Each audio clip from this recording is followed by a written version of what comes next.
December 12th, 2013, Pine Ridge Reservation, South Dakota. An interview I was conducting with Will Peters was desperately interrupted when a Lakota teen had just attempted to commit suicide.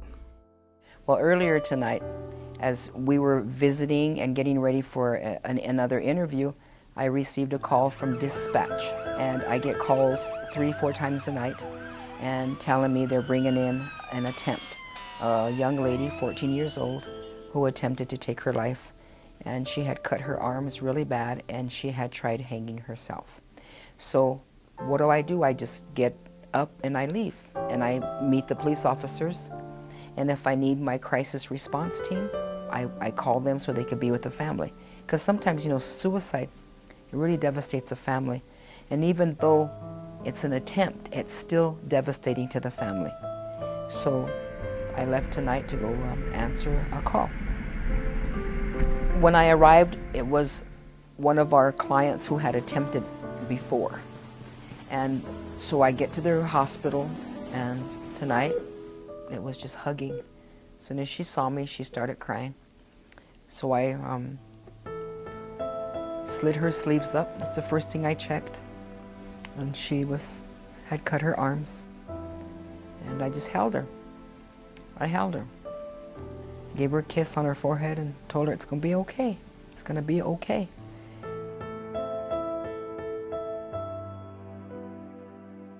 A lot of our young people believe that there is no hope.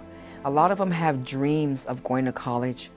A lot of them have dreams of becoming something in their profession that they want to be, but they just don't believe that they can make it. They just don't believe that where's the hope? Who cares about me? I would be better off dead. My dad is in jail. I'm not going to see him for 12 more years. My mother's on the streets in Denver, Colorado. I haven't seen her in 9 years. And I'm a burden to my grandma because I may need a pair of socks. And my grandma is on a fixed income, and I can't do that to my grandparents anymore. So a lot of them feel that they are better off not being here. The hard thing is to go into the homes and see that these young people have nothing. They're sleeping on the floor yet, not even on a mattress. They're eating in shifts because you got 25 people living in one house. And the first come, first serve. And those are the things that just devastate me. So when I come out of there and I say, no wonder why they don't want to live. They don't want to live like that.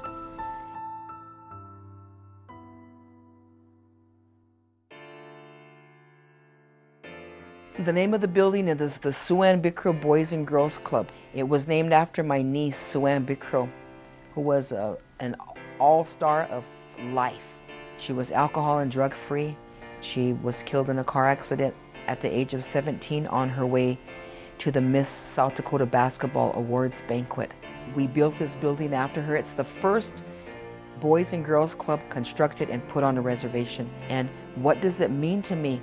It means hope. You asked me, and I always ask the children, what is hope? What does hope mean to you? Some of them would take a picture of a dog and they'll send it to me. This is my dog. And I say, wow, that is hope.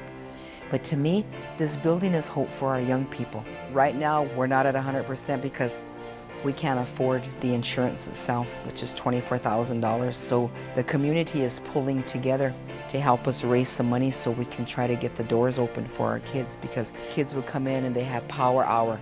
They did their homework. We have tutors here. They could be on the computer. They could do arts and crafts. They can go to the gym. They could play pool and whatnot. And it was really a safe place for them to be. So I look at this place as there's a lot of hope here for our young people.